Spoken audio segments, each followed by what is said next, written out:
Hermeneutik sosial, konsep teologis, menilik kembali relevansi agama, pendekatan etis liberatif, oleh Rudolfus Antonius. Akhir-akhir ini, di dunia maya, makin banyak orang Indonesia yang menyatakan dirinya sebagai ateis, menafsirkan sila ketuhanan yang Maha Esa sebagai kewajiban untuk mencantumkan salah satu dari 6 agama di KTP warga negaranya.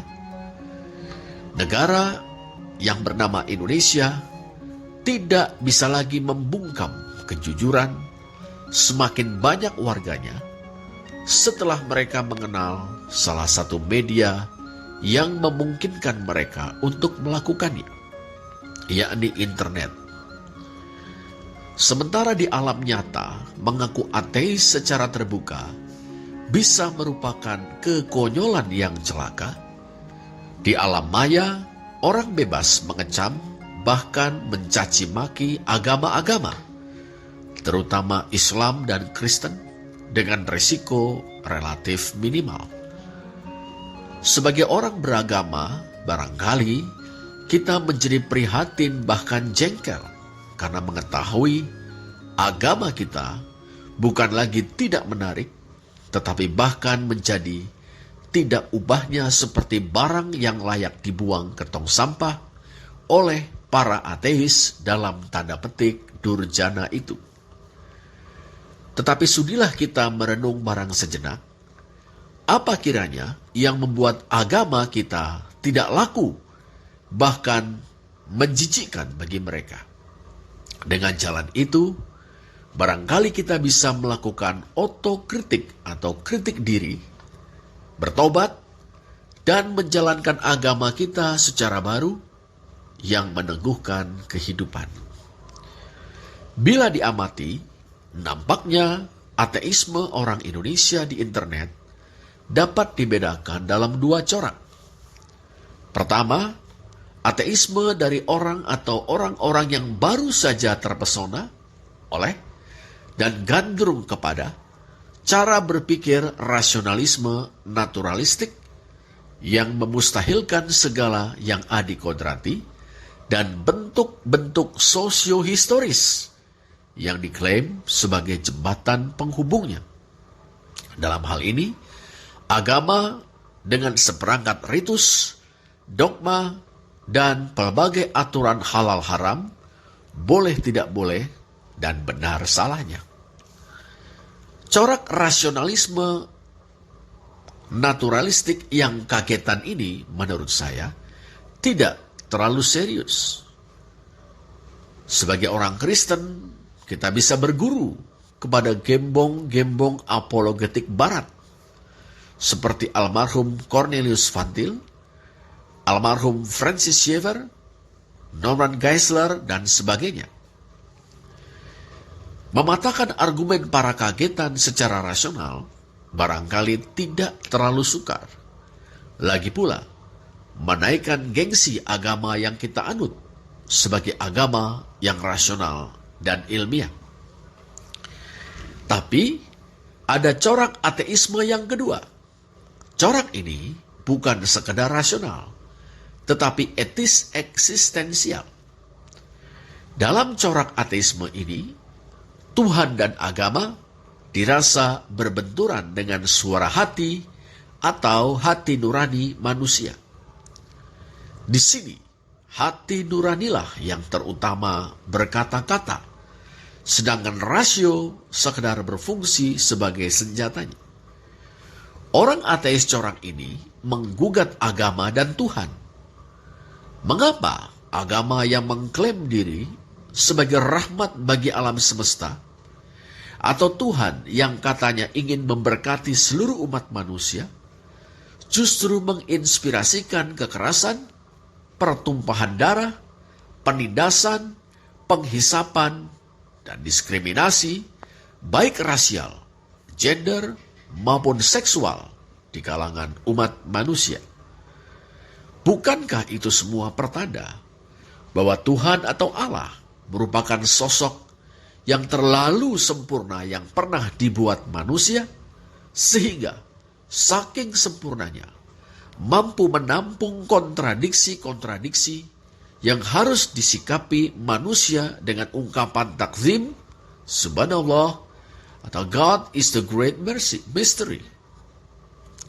Bukankah itu semua mengindikasikan bahwa agama, suatu modus sosiohistoris yang menampung seperangkat idea tentang Tuhan atau Allah, adalah cerminan dari kontradiksi-kontradiksi antara aspirasi terluhur manusia yang pro kehidupan di satu sisi dan hasrat-hasrat gelap berupa kehendak untuk berkuasa dan menghancurkan apa dan atau siapa yang dianggap menantang atau merintanginya di sisi lain. Lantas, bagaimana kita selaku orang beragama menyikapi para ateis eksistensial ini? Memberikan argumentasi rasional akan kelihatan sebagai rasionalisasi atau upaya mengada-ngada untuk membenarkan, entah merasionalkan ketidakbermoralan Tuhan dan agama, atau menyembunyikan ketidakbermoralan itu dengan 1001 dalih. Hati nurani yang sakit tertusuk oleh kelaliman Tuhan, entah dalam bencana alam yang kebanyakan korbannya adalah rakyat jelata, atau dalam ketidakadilan penghisapan dan penindasan yang mendera kaum papa, tidak bisa disembuhkan dengan argumen yang kedengaran paling rasional sekalipun. Hati nurani yang tercederai oleh wajah demonis agama dan senyum munafik para ulama tidak pula bisa dipulihkan oleh jargon-jargon Islam itu indah, Allah adalah kasih, Yesus mengasihimu, dan sebagainya. Gugatan eksistensial tidak dapat dijawab dengan apologetika rasional. Di hadapan nurani yang meradang, rasionalisasi apapun tentang Allah dan agama hanya akan menampilkan orang ateis yang bernurani sebagai sosok yang lebih bermoral daripada Allah dan lebih luhur daripada agama. Saat ini kita hidup bukan hanya dengan kesadaran tentang kemajemukan agama dan kepercayaan, bahkan termasuk ketidakpercayaan kepada Tuhan. Kita juga hidup di suatu zaman di mana agama-agama, khususnya agama-agama samawi, diperhadapkan pada sisi-sisi gelapnya sendiri. Dan sikap antipati terhadap agama-agama dan para Tuhan ini perlu diakui sebagai sikap yang sah. Kecuali bila kita menganut sejenis ultrafanatisme yang membuat kita membaptis kata-kata Benjamin Disraeli menjadi right or wrong, my God, my religion. Kesadaran akan hal ini perlu ditindaklanjuti dengan kejujuran dalam melihat agama kita sendiri, tak terkecuali konsep kita tentang Tuhan atau Allah. Agama adalah realitas sosiohistoris yang lahir dalam setting tertentu dan tidak luput dari batasan-batasannya.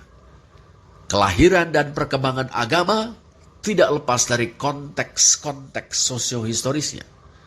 Sekeras apapun kita bersikuku, sebagai realitas sosiohistoris, agama adalah bikinan manusia, atau lebih persisnya, buatan komunitas penganutnya. Demikian pula halnya dengan Tuhan, atau lebih memadai, konsep tentang Tuhan. Dalam kenyataannya, sukar untuk memilah dan memisah Tuhan yang kita percaya dan konsep kita tentang Tuhan yang kita percaya. Konsep tentang Tuhan adalah bikinan para penganutnya. Dalam konsep tentang Tuhan, manusia memproyeksikan dirinya, entah keprihatinan-keprihatinannya, ideal-idealnya tentang keutamaan, dan pemaknaannya terhadap pengalaman. Ludwig Feuerbach tidak jauh dari kebenaran ketika mengatakan bahwa manusia menciptakan Allah menurut rupa dan gambarnya. Lantas bagaimana dengan wahyu? Andai kata benar, ada atau pernah ada wahyu yang diyakini sebagai penyataan diri Tuhan dan fondasi agama, juga dimediasi secara sosiohistoris konkret. Sebagaimana sosialisme tidak begitu saja jatuh dari langit, kata Bung Karno. Demikian juga konsep tentang Tuhan, wahyu, dan agama. Menyadari hal ini, kita patut mengkritisi klaim-klaim absolutistik, klaim-klaim kemutlakan kita tentang agama. Mencermati kelekatan agama kita pada setting atau latar sosiohistoris, baik pada saat kelahiran maupun pertumbuhannya, juga perkembangannya, serta mendialogkan agama kita dengan aspirasi kemanusiaan yang semakin berkembang. Setelah itu, kita perlu menggali kekayaan agama kita guna memberikan sumbangan bagi pemekaran aspirasi kemanusiaan itu. Itu berarti praksis, yakni upaya menerjemahkan keyakinan dan nilai-nilai luhur agamawi kita dalam misi atau aksi. Misi atau aksi ini hendaknya tidak lagi dimaknai sekadar dakwah atau evangelisasi yang bertujuan mengagamakan orang lain, termasuk yang ateis, tetapi partisipasi aktif dalam setiap perjuangan yang menjadikan keberpihakan kepada siapapun yang miskin dan tertindas sebagai komitmennya. Sementara ateisme kian berkembang di negeri kita, orang beragama terpanggil bukan untuk berapologetika, apalagi berdebat kusir, melainkan untuk mengikis sisi gelap agamanya dan memancarkan sisi terangnya, yaitu melalui praksis dengan premis nilai atau komitmen dasarnya, preferential option for the poor and the oppressed, pilihan mengutamakan kaum miskin dan tertindas, yaitu kaum yang dimelaratkan oleh sistem ekonomi politik yang menghisap, kaum yang teraniaya di bawah rezim politik yang korup dan tiranikal, kaum yang tertindas karena rasisme dan seksisme, kaum yang tidak diakui hak-hak asasinya karena orientasi seksual yang berbeda, juga alam sekitar yang semakin merana karena penjarah rayahan yang dilakukan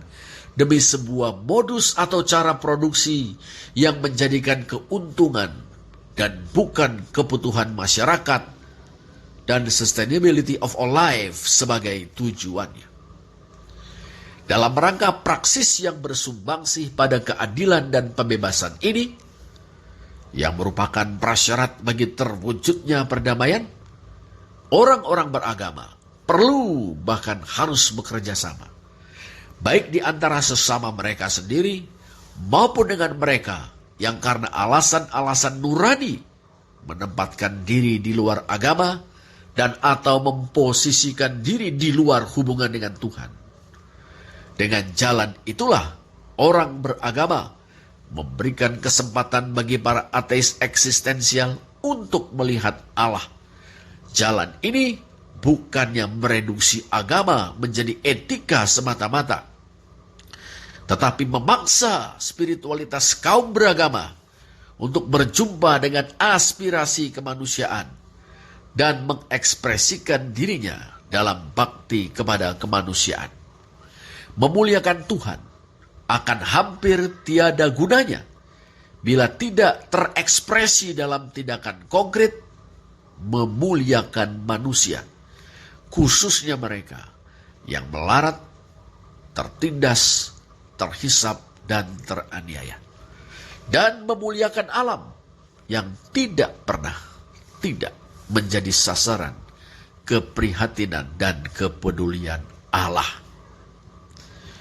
Demikian teman-teman, konsep pertama atau konsep teologis pertama kita menilik kembali relevansi agama dengan pendekatan teologis atau etis liberatif. Sekarang cobalah menjawab pertanyaan-pertanyaan berikut. Yang pertama, apa pendapat Anda tentang ateisme eksistensial? Adakah hal positif di dalam ateisme eksistensial itu? Bagaimana kita bersikap terhadap kaum ateis eksistensial? Yang kedua, menengok kembali cara kita beragama selama ini. Apa sajakah dalam cara kita beragama yang membantu kita untuk menjadi lebih manusiawi?